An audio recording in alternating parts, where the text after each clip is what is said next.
Sejam muito bem-vindos. Desde já agradecemos a presença de todos vocês aqui conosco nesta noite. Este evento, denominado Diálogos em Ciência da Informação, é uma iniciativa do nosso Núcleo de Pesquisas em Gestão, Políticas e Tecnologias da Informação, NGPTI, da Universidade Federal de Goiás, UFG. Este núcleo de pesquisas reúne docentes e discentes dos cursos de graduação em Gestão da Informação e Biblioteconomia desta universidade. Este evento tem por objetivo estimular leituras e debates científicos sobre temas relevantes da ciência da informação. Dessa forma, por meio da leitura antecipada de artigos científicos previamente escolhidos e divulgados, nos reunimos em encontros virtuais para, juntamente com os autores destes artigos, compartilhar seus conhecimentos e reflexões. Dito isso, eu gostaria de aproveitar o ensejo e registrar a ausência da professora Eliani Alvarenga de Araújo, que é membro desta equipe organizadora, devido à necessidade da presença dela como professora homenageada, junto aos formandos de gestão da informação do ano 2023, que estão, nesse momento, colando grau no centro de eventos da universidade, aqui no campus Samambaia. A professora Eliani gentilmente pediu para lermos a seguinte mensagem: estamos todos muito felizes com a presença neste momento e com a generosidade das autoras em compartilhar conhecimentos nesta noite, tendo eles sido gerados a partir de pesquisa científica. Os estudos brasileiros sobre o sujeito informacional ainda estão iniciando, e cada pesquisa ou estudo sobre essa temática amplia a nossa compreensão sobre o usuário da informação e o sujeito informacional. Tal compreensão, sem dúvida, está no centro da ciência da informação, uma vez que a informação que estudamos é um fenômeno humano. Sem mais demoras, peço desculpas pela ausência nesses diálogos e desejo que esta seja uma noite de encontros e diálogos ricos e generosos. A partir de agora, tomo licença para apresentar as nossas convidadas. A professora doutora Ivete Cafuri Munhoz, que é doutora em Ciência da Informação pela Universidade de Brasília, onde atua profissionalmente. Ela é a líder do grupo de pesquisas Fatores Humanos na Interação e Comunicação da Informação e tem estudado principalmente os aspectos sociais e humanos da mediação e comunicação da informação. Bem-vinda, professora Ivete. Muito obrigada, muito feliz de estar aqui, muito obrigada. Excelente. Também apresentamos a professora Andréia Heloísa Goulart, que é doutora em Ciência da Informação pela Universidade de Brasília e consultora técnica da Câmara Legislativa do Distrito Federal. Participa do grupo de pesquisas Fatores Humanos da Interação e Comunicação da Informação e tem estudado temas relativos a práticas informacionais, fator emocional, acesso e compartilhamento de informações em meios digitais, relação entre o sujeito e a informação em diferentes contextos. Bem-vinda, professora Andréia. Boa noite a todos, muito obrigada pelo convite, vai ser um prazer participar com vocês. Excelente. Uma vez tendo sido apresentadas as nossas convidadas, passamos a palavra a elas, lembrando que ambas dispõem de um tempo em torno de 30 a 35 minutos para apresentar o artigo, e logo após esta apresentação, vamos iniciar os diálogos com nossa plateia. Portanto, preparem as perguntas, fiquem atentos e não deixem a oportunidade de dialogar nesta noite. Muito obrigado. Bom, boa noite, muito obrigada.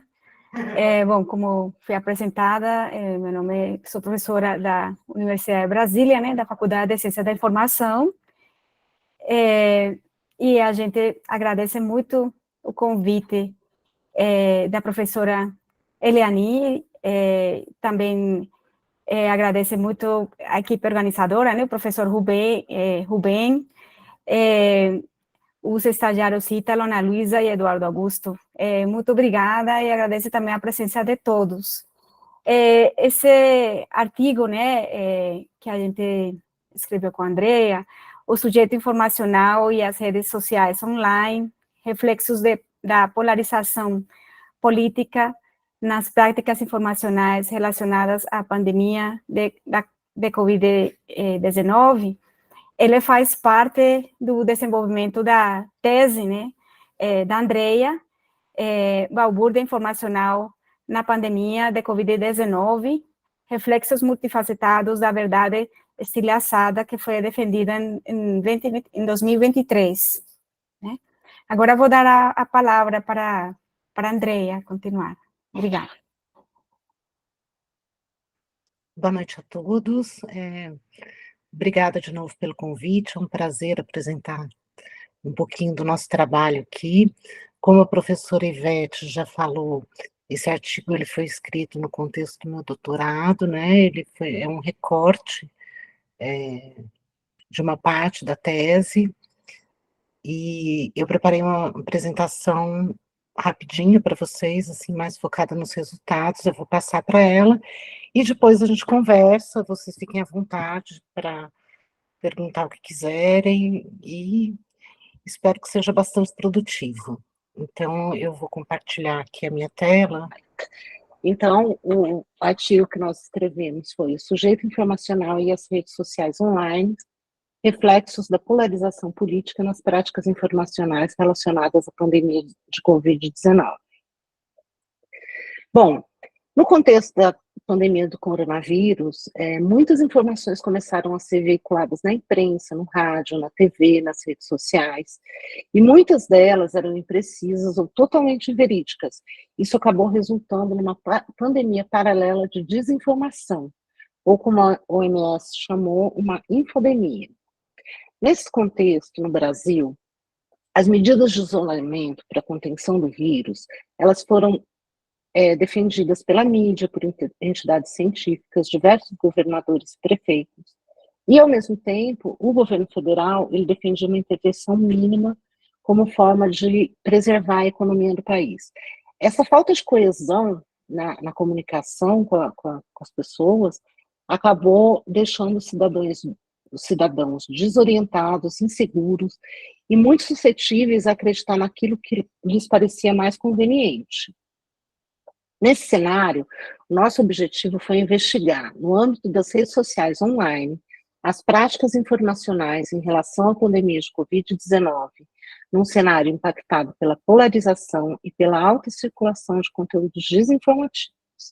Essas práticas informacionais, elas são vistas também como práticas sociais, que exercem influências em ações e crenças do sujeito, ao mesmo tempo que também recebem influência desses sujeitos.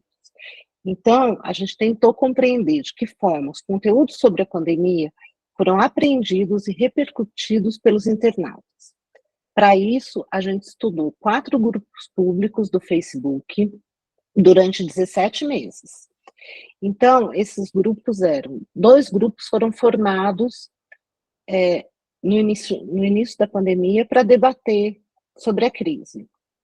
Um grupo era de apoiadores do presidente da época, né? E o outro grupo era de opositores do governo federal. Por que a gente fez essa escolha? A princípio, a gente pensou em usar mesmo só os grupos que foram formados para debater a pandemia.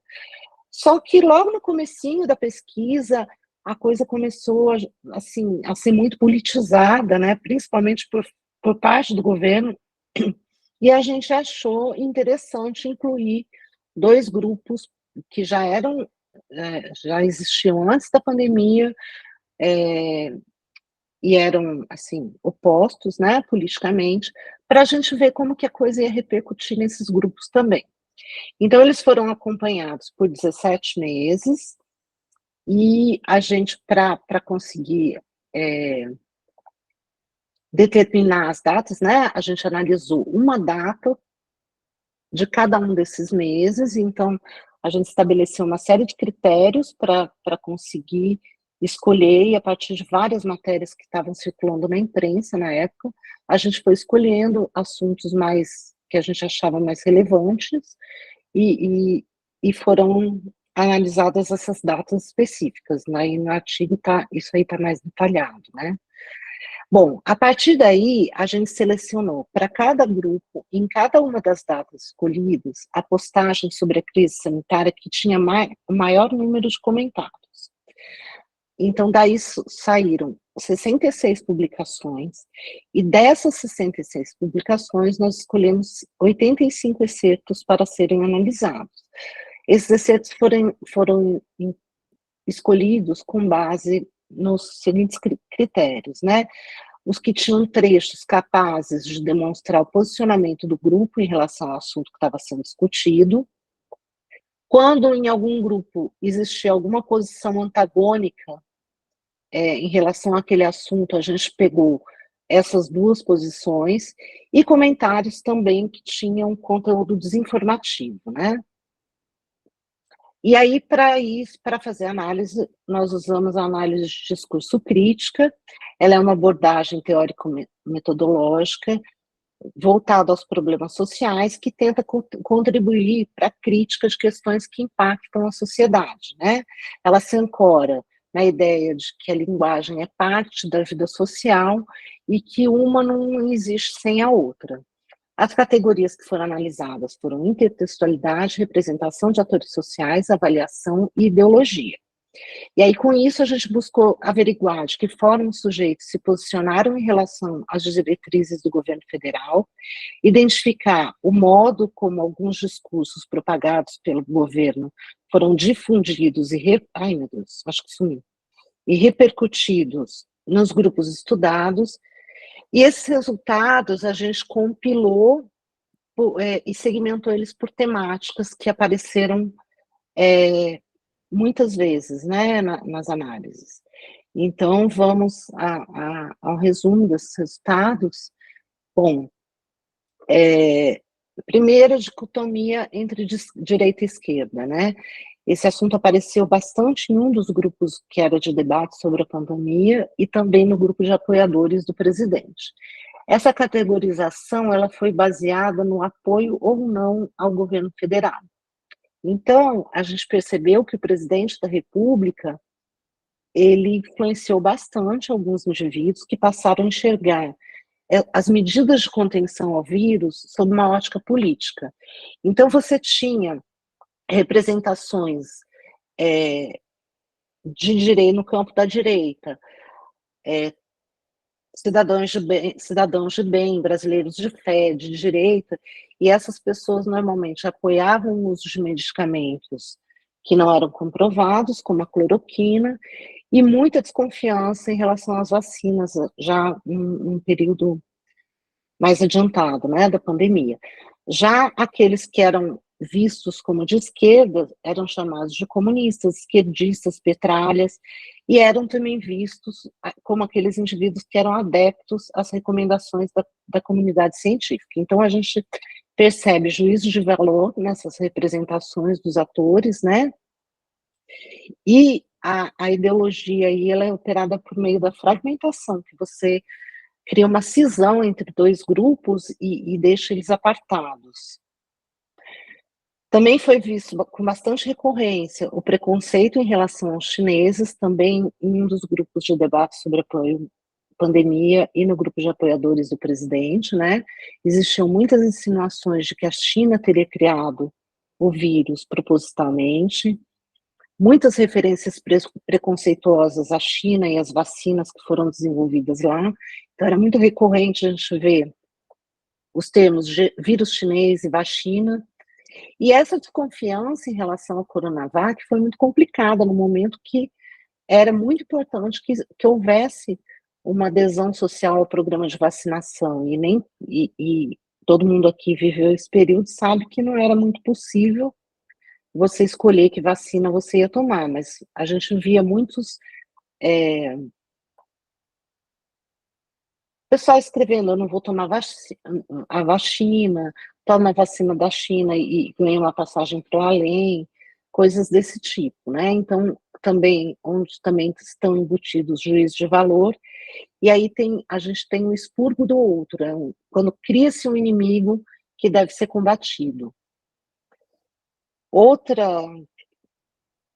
coisa bem recorrente foi ataques aos governadores, aos prefeitos e ao STF, né?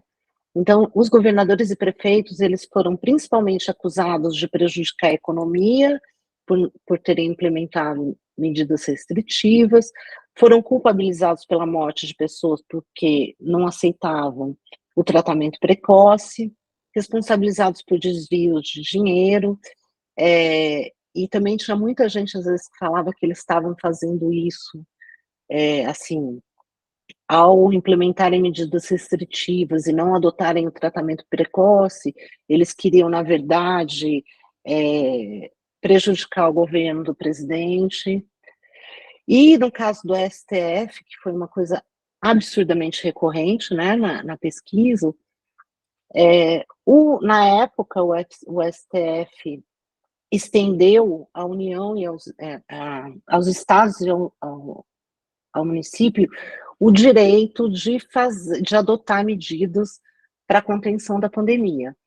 E o discurso do governo, nesse sentido, foi que o STF teria retirado da União esses direitos, o que não é uma verdade, né? Mas eles construíram uma cadeia de raciocínio que exonerava totalmente o governo federal de qualquer responsabilidade de combate à crise, né, por meio da racionalização, e isso foi muito repetido nos grupos.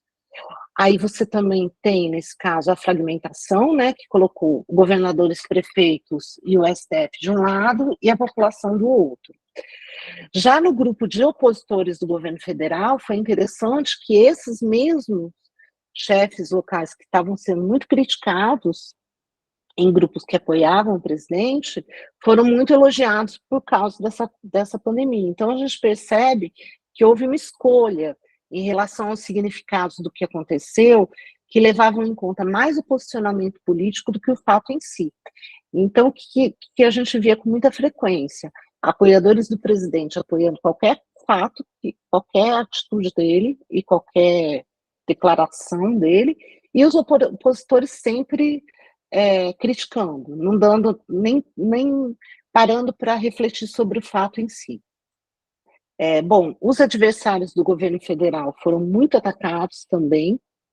Essas agressões, elas eram muito mais voltadas a características pessoais do que ao seu desempenho profissional ou político, né? Então, os homens geralmente eram chamados de traidor, ladrão, maconheiro, e as mulheres de vagabunda, vadia, gorda, o que também denota um certo sexismo, porque no caso das mulheres, elas sempre eram criticadas ou por um suposto comportamento imoral, ou por não atenderem aos padrões de beleza gerais, né? E o que não aconteceu com os homens. Os operadores ideológicos identificados aí são o deslocamento, que é quando você pega um termo que normalmente é empregado para designar alguma coisa e transfere para outra, e também o expurgo do outro, que é quando você cria um inimigo a ser combatido. Bom, outro assunto muito recorrente foram os medicamentos sem eficácia comprovada, como cloroquina, ivermectina, entre outros, né? E nesse caso, os dois grupos de debate sobre a pandemia falaram muito nisso, e também o grupo de apoiadores do presidente, né? E o que a gente via muito era o uso de argumentos supostamente racionais para defender o uso desses fármacos, né? Como, por exemplo, ele já é utilizado há 30 anos, até polivitamínico tem reação adversa. E também testemunhos de internautas que diziam que tinham sido salvos pelo remédio, né? Então, por meio da racionalização, eles iam criando, né, uma narrativa que que justificava o uso desses medicamentos. Outra coisa que foi bastante observada também é que muitos internautas achavam que tinha um complô de médicos da OMS ou da indústria farmacêutica, ou de todos eles, com o intuito de não usar, convencer as pessoas de não usarem esses medicamentos para poder usarem as vacinas. O número de óbitos foi considerado por muitos como fantasioso, né? Então, as pessoas achavam que existia um superdimensionamento para causar pânico, né? E, nesse caso, a grande culpada desse superdimensionamento seria a mídia, que foi tida como golpista e culpada de espalhar o terror, né? O que também está imbuído de juízo de valor e tem muita relação com esse contexto pandêmico, infodêmico, né, que a gente estava vivendo, e que ainda vive, né, mas em outras circunstâncias.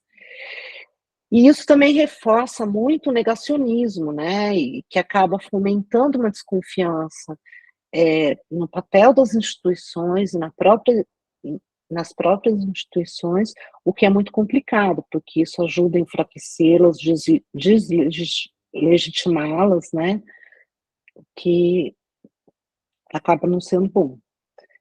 As vacinas também foram bastante debatidas, né? Principalmente em um dos grupos de debate sobre a pandemia e no de apoiadores do presidente. Nesse grupo de debate sobre a pandemia, tinha muita gente ansiosa para receber a vacina e outros apresentavam dúvida.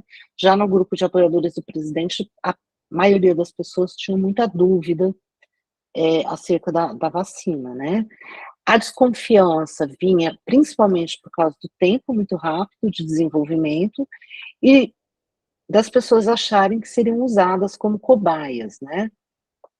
Outra coisa que apareceu foram depoimentos, né, supostos depoimentos de profissionais renomados ou especialistas que às vezes falavam coisas como que você poderia ter um desarranjo genético que faria você gerar filhos com câncer, que viriam a ter câncer, e outras coisas mais, né, que eram usadas, né, a hipotética autoridade científica dessas pessoas era usada para desenvolver uma racionalização contrária aos imunizantes e tentar convencer as pessoas a não tomá-las, né?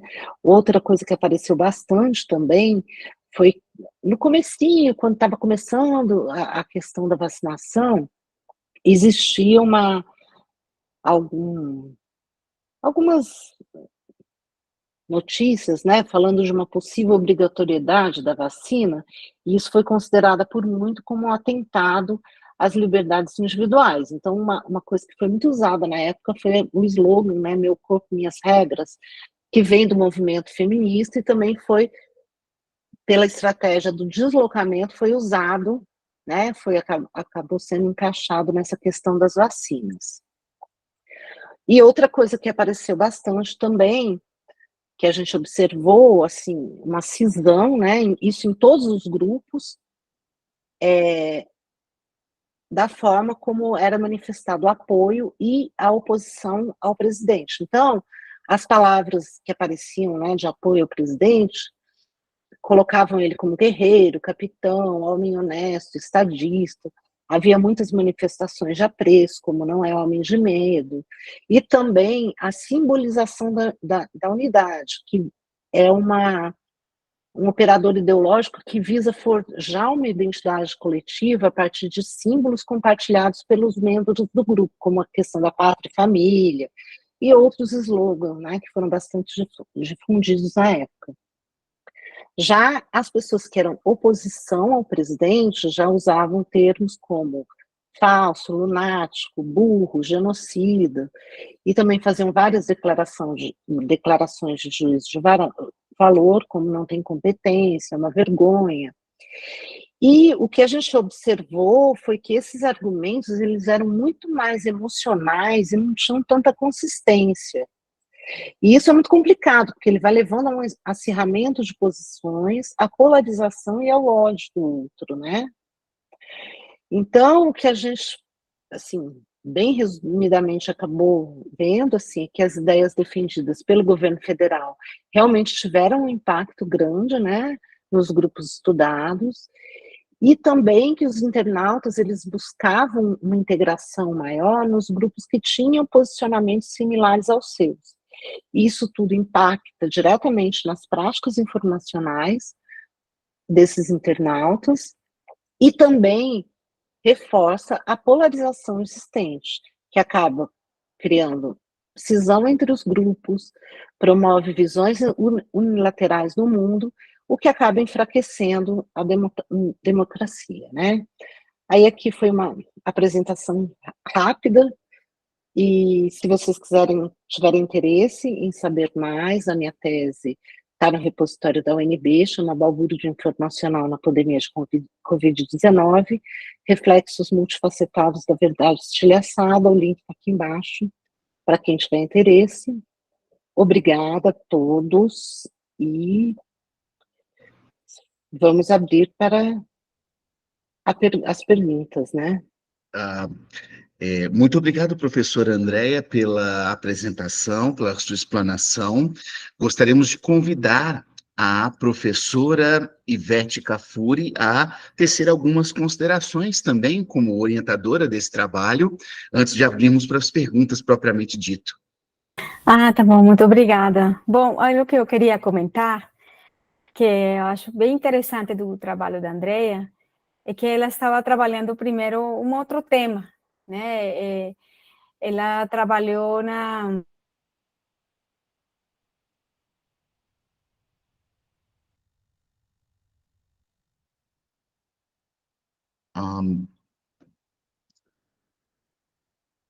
Atenção, vocês me ouvem? Ouço, acho que tivemos uma queda da professora Ivete. Professora Ivete, parece que tivemos uma pequena queda no seu sinal. Por favor, repita. Parece que falhou o sinal um pouquinho. Ai, eu não soube disso. Engraçado, para mim estava tudo normal. Sem problema, pode repetir sua fala desde o início, por favor. Estamos todos sujeitos a essas tecnicalidades, sem problema. Eu vi que estavam fazendo umas caretas, mas eu não entendia por quê. Ok. Bom, algo que eu queria comentar, o trabalho com a Andrea, que foi excelente, né? Foi que ela, no mestrado, ela esteve trabalhando os adolescentes e a internet, né? E depois, para o doutorado, ela ia trabalhar a terceira idade, né? E as pessoas da terceira idade e a internet. Mas depois, ela me falou, não, eu gostaria, talvez, mudar para a desinformação, né? Para uma temática que tem relação com isso. Né? Aí eu falei, pode ser interessante, sim. Mas quando ela decidiu mudar a temática dela nessa linha, foi nos começos de 2020, né? E aí começou a pandemia. Então, o que foi bem interessante é que eu falei, olha o que está acontecendo aqui, né? Então, quando, às vezes, a gente tem uma queixa, né, de que a gente não encontra informação para trabalhar. Para ela foi ao contrário, ou seja, foi acompanhar a pandemia do início ao fim.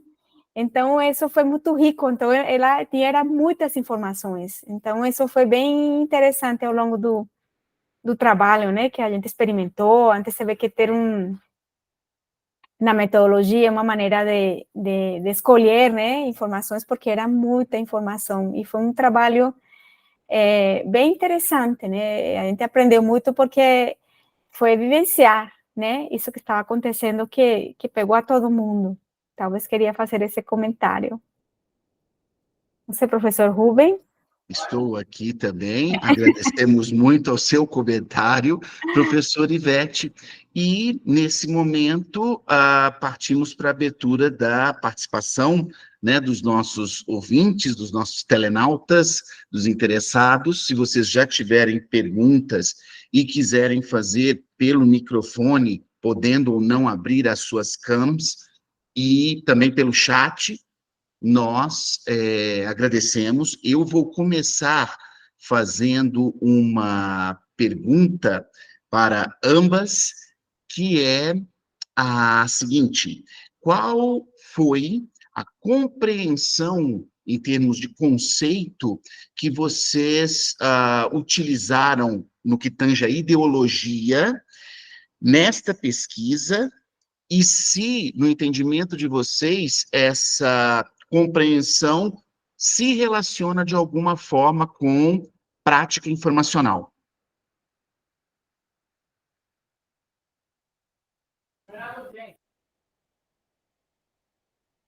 Microfone, professora Andréia. Só um minutinho, desculpa. Olha só, eu me baseei no conceito do Thompson, de ideologia, né, que ele fala dos operadores ideológicos, ele tem uma série deles, não vou ficar listando aqui. E, na verdade, o que acontece, né? A gente, quando você fala em práticas informacionais, a gente também está falando de um contexto social, de como que o sujeito lida com todo aquele contexto, né? E aí, na verdade, essas categorias analíticas que eu trabalhei, elas vieram mais do material que eu tinha do que foi uma coisa colocada antes. A gente pegou, selecionou esses excertos, trabalhou muito neles e fomos vendo, não, essa categoria aqui, porque eu acabei fazendo uma disciplina de análise de discurso na UNB durante o doutorado, né, para poder desenvolver melhor essa análise, e aí essa categoria da ideologia, e que ela é também adotada pelo pessoal da análise crítica do discurso, né, no caso a ideologia do Thompson, ela cabia muito bem em vários cenários que apareceram, e aí por isso que a gente foi escolher. E o que tem, assim, a relação com o sujeito informacional é bem isso mesmo, né, a partir do momento que o sujeito está se deixando influenciar por um contexto, ao mesmo tempo que ele também está influenciando aquele contexto, aquele micro-universo lá de rede social onde ele está fazendo parte, a gente acaba vendo várias manifestações e comentários que cabiam, se encaixavam muito bem nesses operadores, por isso que a gente adotou. Excelente. Professora Ivete, algo a acrescentar, por favor? Por favor, obrigada. O grupo de pesquisa da gente é fatores humanos na interação e comunicação da informação. O que mais interessa para o grupo é o fator humano. Então, nesse trabalho, né, nessa pesquisa da Andrea, foi trabalhado esse fator humano. Como que, digamos, esses seres humanos, eles estavam indo atrás da informação. Nesse caso, ela utilizando as redes sociais, como que era essa interação e comunicação da informação entre eles, né? E como que isso foi gerando e desenvolvendo a tese da Andrea, a pesquisa dela. A gente trabalha em diferentes, digamos, temáticas dentro do grupo, mas, assim, a gente está centrado principalmente no ser humano, e aí que entra as práticas informacionais, como que esses seres humanos, o perfil deles, quem são eles, e como que eles procuram informação e utilizando quais meios. E isso tem tudo a ver com a pesquisa da Andrea. Excelente. Acho que essa é a força motriz que conduz os estudos da relação humano-informacional dentro da ciência da informação, desde os tradicionais estudos de uso e usuário, chegando na figura do sujeito informacional. Muito obrigado pela resposta. Vamos ver se temos aqui mais participações, mais perguntas. Para isso, eu peço ajuda também dos nossos estagiários. Ana Luísa. Eu tenho uma pergunta para vocês.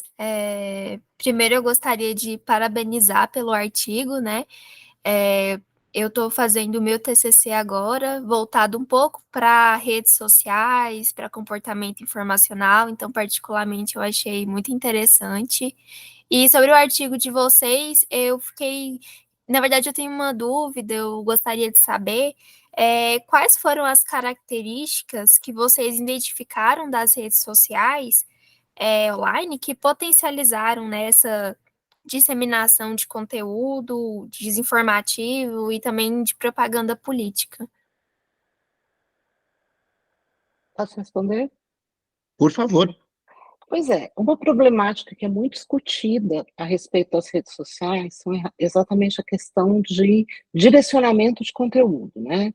Então, eu acho que esse aí é o primeiro ponto que acaba potencializando muito, né? Porque quando você entra numa rede social, apesar de muitas pessoas terem a impressão de que estão lá escolhendo o que estão vendo, a gente sabe, existem vários estudos sobre isso, eu não vou me alongar muito hoje por causa do tempo, mas a gente sabe que as redes sociais, elas querem engajamento. Para elas conseguirem engajamento, quanto mais tempo você tiver numa rede social, melhor para elas. E aí, como que elas conseguem esse engajamento? Elas direcionam um conteúdo que elas acham pelo seu perfil, que elas vão capturando, conforme você vai usando, a rede social vai capturando elementos do seu perfil e vai vendo aquilo que você gosta. Então, ela vai direcionar o teu feed no Facebook ou no Instagram, onde seja. No caso, foi usado o Facebook, mas em outras redes sociais também é assim. Ele acaba mostrando para você, primeiro, o que o robô, né, que está lá analisando tudo isso, acha que vai te interessar e que vai te segurar na rede. Que é isso que eles querem. Tem até um estudo, alguns estudos bem interessantes a respeito disso, que mostram que, assim, já tentaram fazer uma...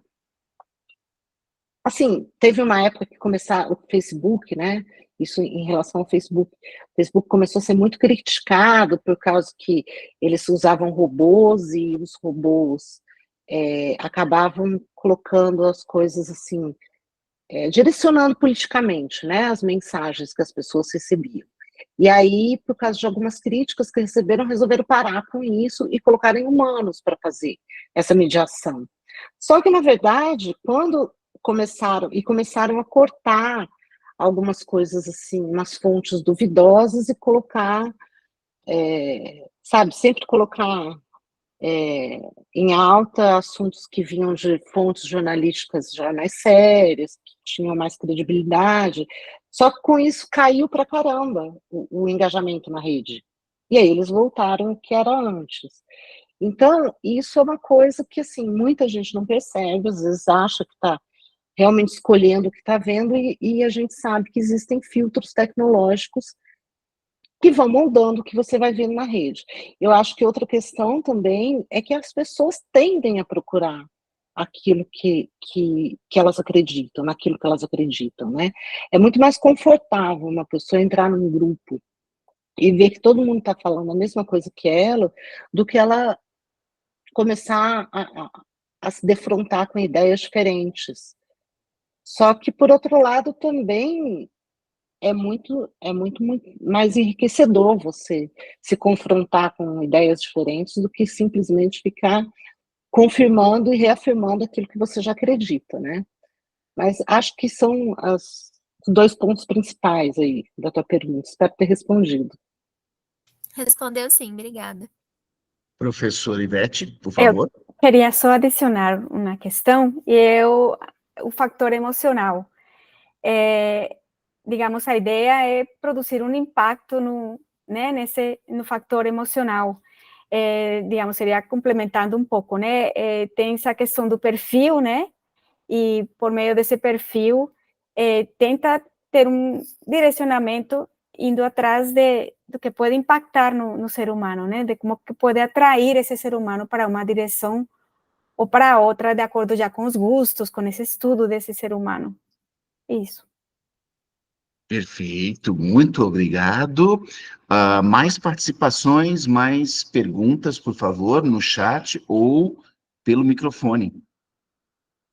Ítalo levantou a mão, por favor. Eu gostaria de fazer uma pergunta sobre os meios de comunicação, nesse caso, jornais e quem distribui, né, o jornalismo em geral durante a pandemia.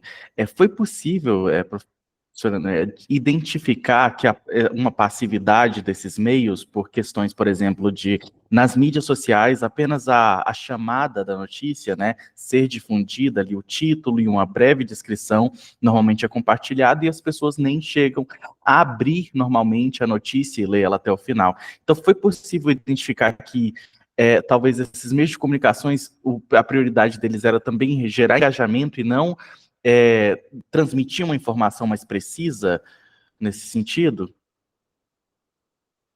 Sim, bastante. Tem até uma parte da minha tese que eu desenvolvo isso, mas sim, existe este problema também, porque os veículos jornalísticos, eles também querem engajamento, eles também querem audiência, eles vivem disso. Então, acontece sim de muita, às vezes, notícia que chame mais atenção, e o título, né, acaba sendo colocado, às vezes, de uma forma bem deturpada. Isso acontece bastante, aconteceu muito. É que não era bem, o foco era mais, assim, focar nos usuários, né? Então, a gente acabou observou que existe, isso está citado na tese, mas não foi o foco da pesquisa. Mas sim. Não, tranquilo, obrigado. Você responde. A pergunta do Ítalo parece muito pertinente na medida em que o foco foi estabelecido, mas não invalida de pesquisas subsequentes alterarem o foco para os meios de comunicação, né, ou fontes oficiais de canais governamentais, por exemplo, ou até as mídias sociais, se pararmos para pensar. Há mais participações, por favor? Mais perguntas?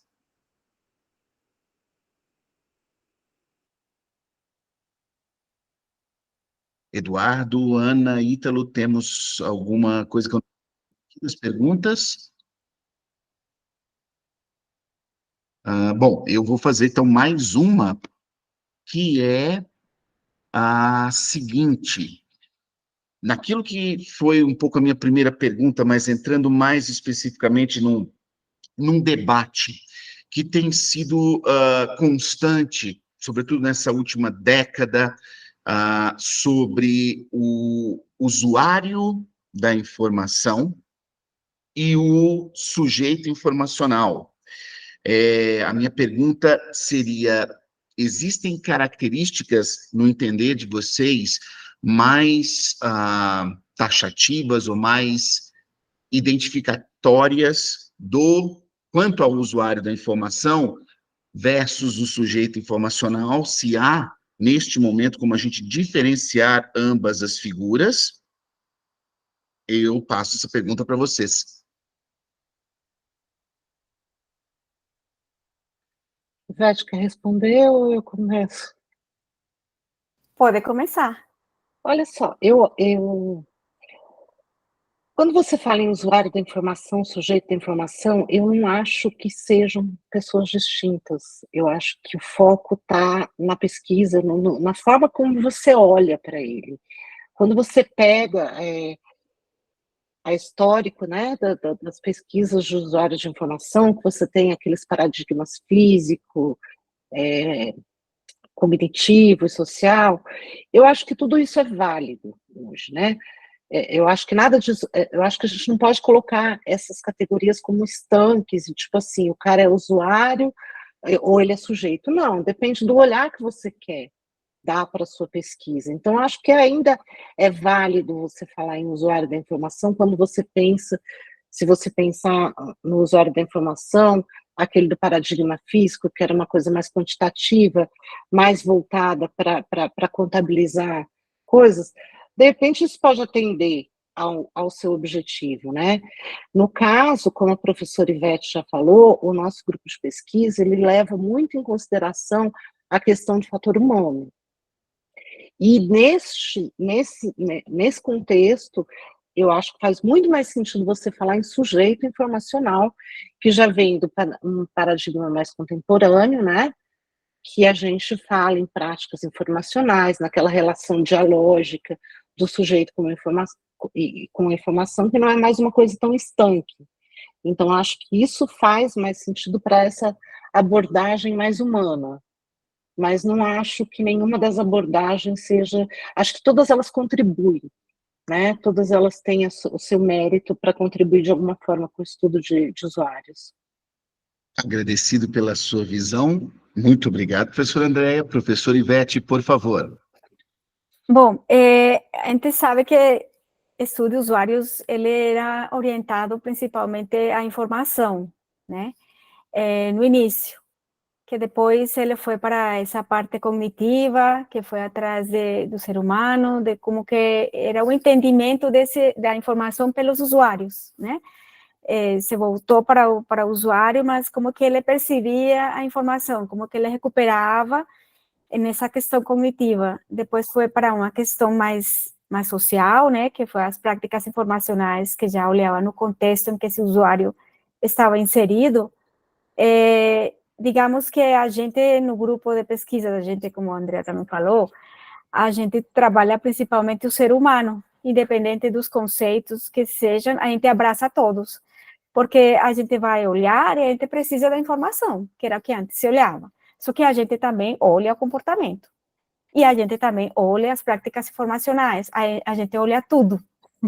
Então, a gente não faz divisão, a gente abraça os conceitos e aceita, porque às vezes as terminologias também mudam, e tudo vai depender do que seja estudado naquele momento. Mas, principalmente, a gente olha o ser humano. É isso. Excelente, excelente. Compactua com aquilo que nós apresentamos aqui aos nossos alunos nas nossas disciplinas voltadas à ciência da informação, que é o enfoque holístico da ciência da informação sobremaneira a questão humana, certo? É não procurar taxá-lo ou categorizá-lo em gavetinhas estanques, mas vê-lo de uma forma completa, certo? Nos vários papéis que ele e ela exercem ao longo da sua vida. Participações da plateia. Temos alguém? Tivemos uma participação do nosso colega Lucas. Ele fala: boa noite a todos. Vocês acham que a polarização da política nas redes sociais impactaram negativamente nas práticas informacionais relacionadas à pandemia, considerando o papel do sujeito informacional?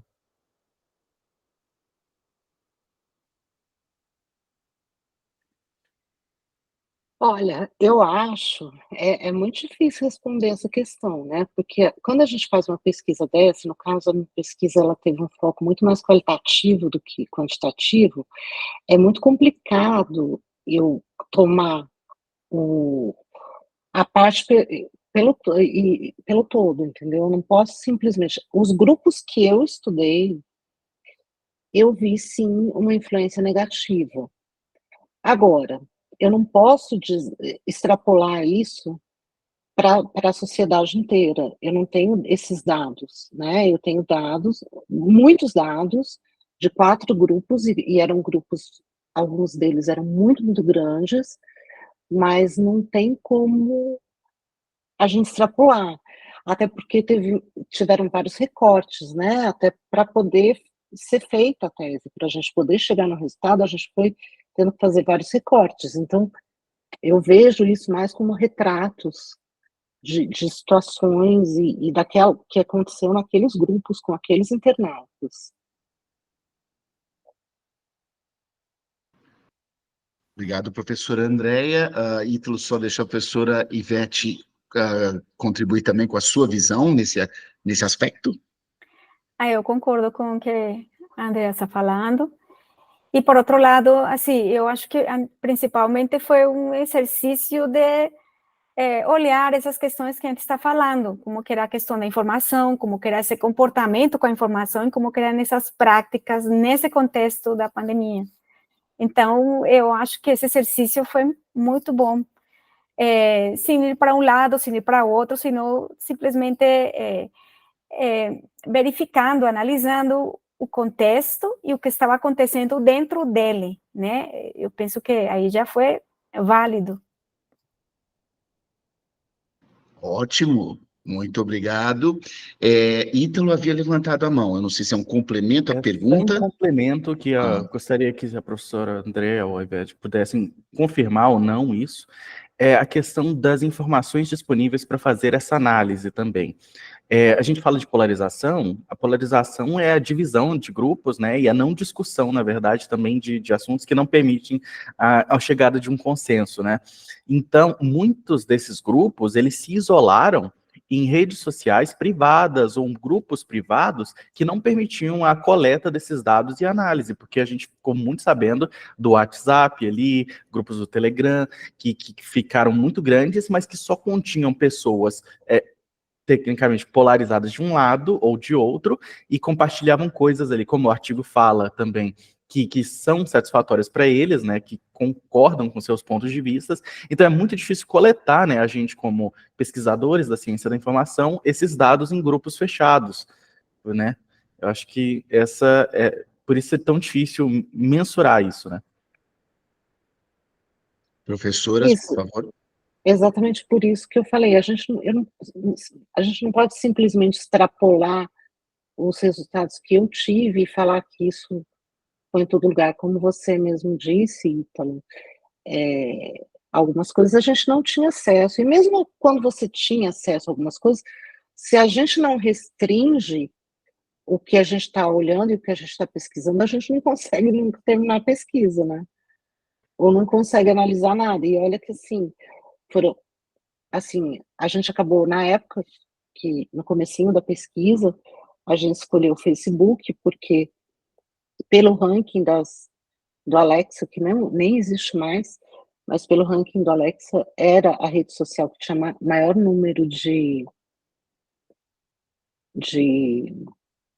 integrantes, né, aqui no Brasil.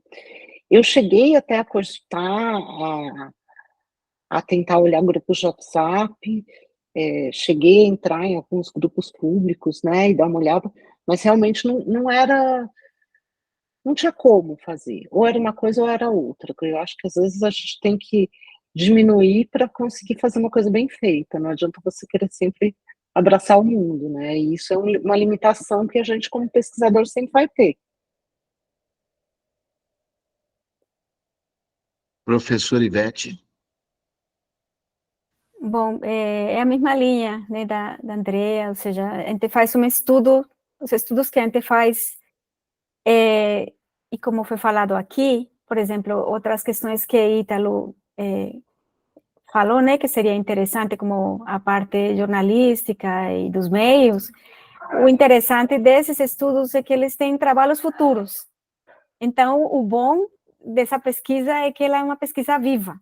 Então, pode ir depois para outras linhas e tudo, mas a gente precisa entregar, né, um produto, então a gente faz um corte para realmente poder fazer e realizar a tese, né, com todos os passos que precisa.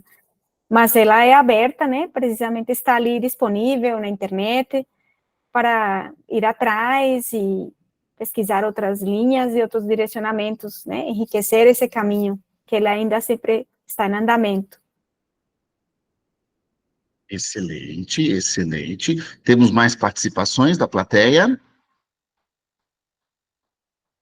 Nenhuma. Nenhuma.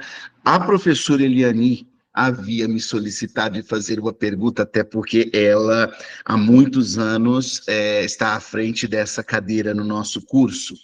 A pergunta que ela me encaminhou tem a ver com a parte metodológica do trabalho, mais especificamente o grau de dificuldade ou as dificuldades encontradas em literalmente estruturar a metodologia para esta pesquisa. Andréia, se você puder contribuir conosco, falando, né, na sua perspectiva de pesquisadora, sobre essas dificuldades, o que é que você encontrou de pedras no caminho e como as resolveu? Acho que essa foi a parte mais difícil, porque eu fiquei, sem brincadeira, uns 6 meses só desenvolvendo a metodologia, que na verdade, assim, nesse artigo eu apresento a análise de discurso crítica, né, mas na tese eu usei 3 tipos de análise diferentes, eu usei análise de conteúdo, análise de conceitos conectados e análise de discurso crítica. Cada tipo de informação era analisada por uma ótica diferente, né? E, assim, foi bem trabalhoso, foi bastante trabalhoso primeiro, É que, na verdade, assim, tudo, quando a gente vai fazer uma pesquisa, a gente sempre tem que justificar aquilo que a gente está fazendo, nada pode sair da nossa cabeça. Então, assim, foi difícil decidir pelo Facebook. Aí, a partir do momento que eu decidi pelo Facebook, tinha que saber como coletar aquelas informações, né? Porque e que informações coletar, porque isso também é importante. Não adianta você sair atirando para tudo quanto é lado, né? Então, aí eu entrei em contato com o Facebook.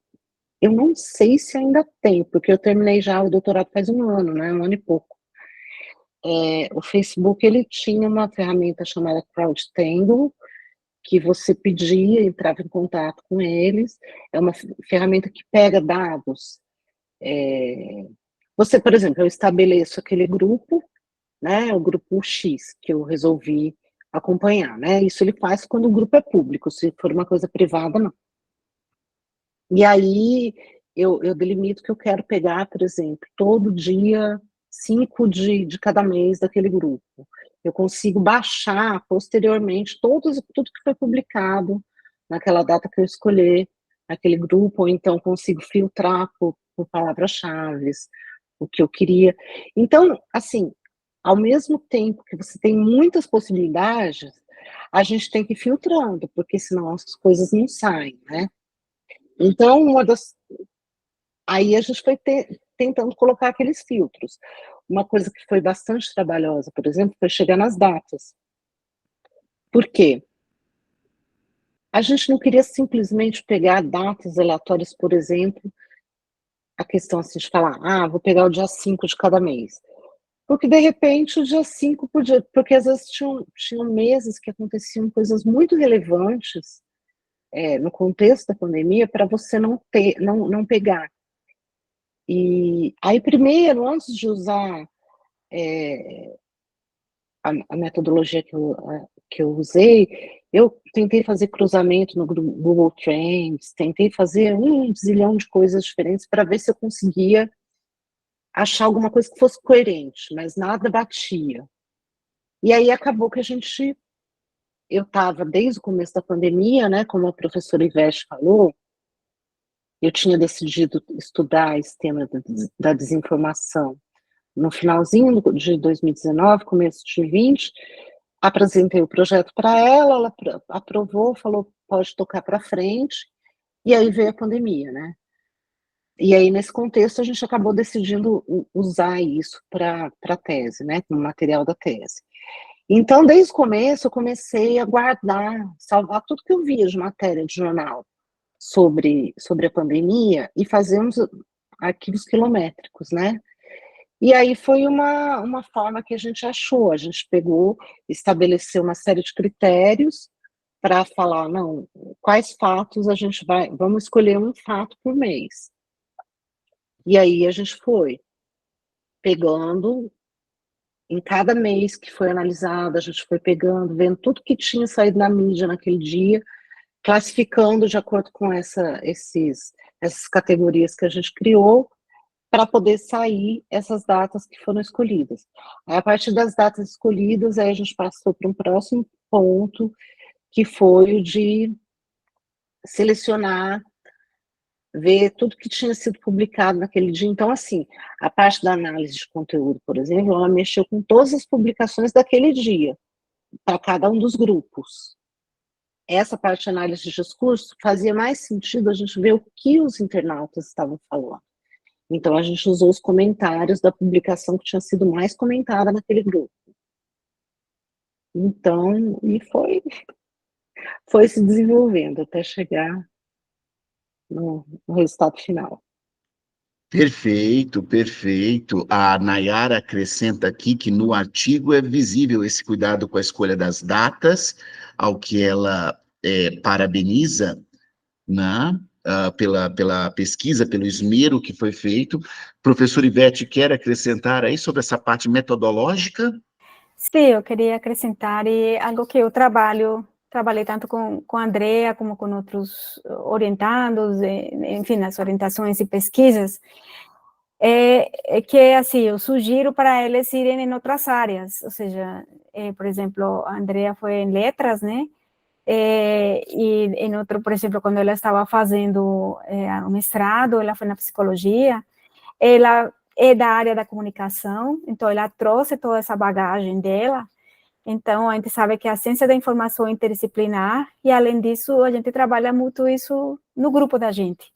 A gente vai em design, vai em diferentes áreas, porque a gente está trazendo conceitos de outras áreas também, e, né, cada área sabe de sua área.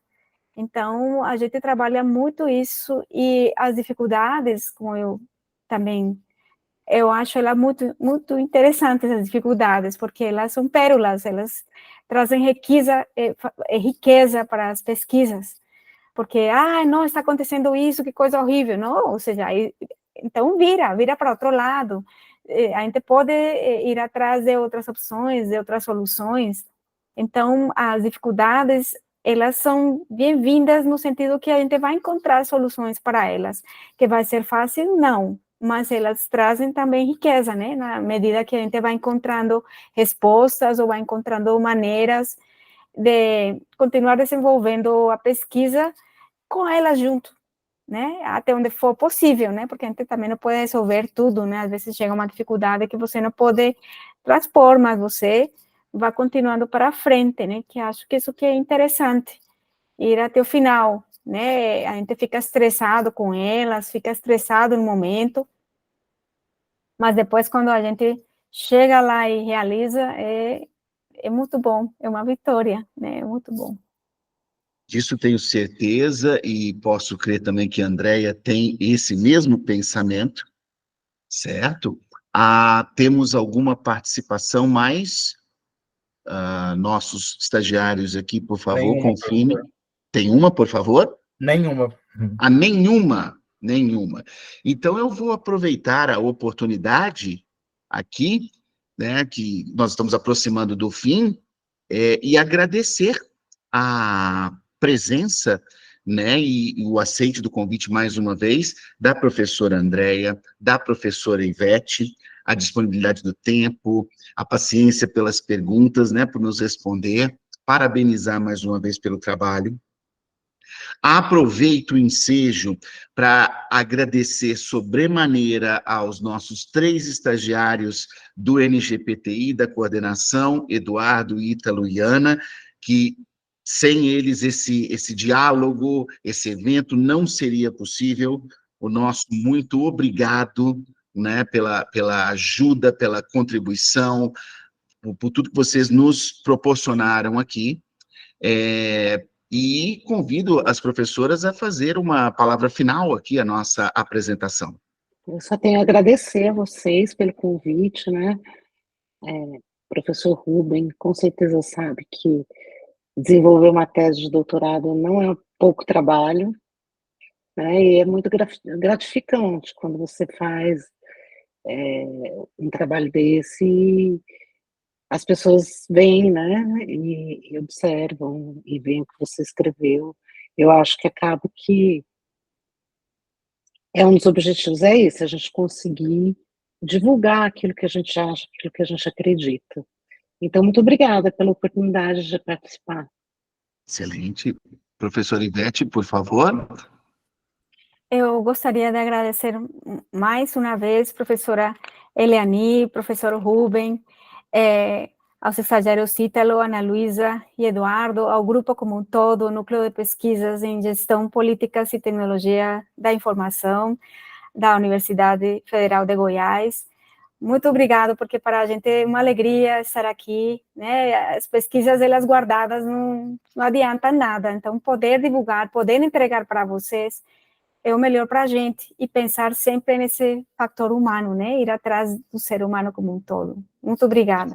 Mais uma vez, somos nós que agradecemos pela oportunidade. Lembrando a todos, inclusive as nossas professoras convidadas, que esta é a primeira edição do evento, é o primeiro capítulo de uma longa saga que vai vir aí ao longo dos próximos meses. O Eduardo quer também contribuir. Por favor, Eduardo. Pode concluir, eu só gostaria de agradecer as convidadas novamente, foi muito enriquecedor, e também dizer que já temos data marcada para o próximo encontro, a priori vai ser 7 de junho, vamos falar sobre imagem institucional, ciência de dados, vai ser bem interessante, e a gente está divulgando os encontros no Instagram do curso, acho que alguém pode escrever aí no chat, por favor, é @GIUFGOficial, e a gente está divulgando os encontros por lá. E a gente espera a participação de todos nos próximos, e a gente quer que esses encontros sejam proveitosos e continuem acontecendo. Hoje foi o primeiro, mas acho que foi sucesso. A todos aqui, uma boa noite, bom descanso, e até o nosso próximo encontro, se Deus quiser. Muito obrigado a todos. Tchau, tchau. Até a próxima. Muito obrigado. Tchau, tchau. Boa noite, até a próxima. Boa noite. Boa noite, obrigada. Boa noite a todos.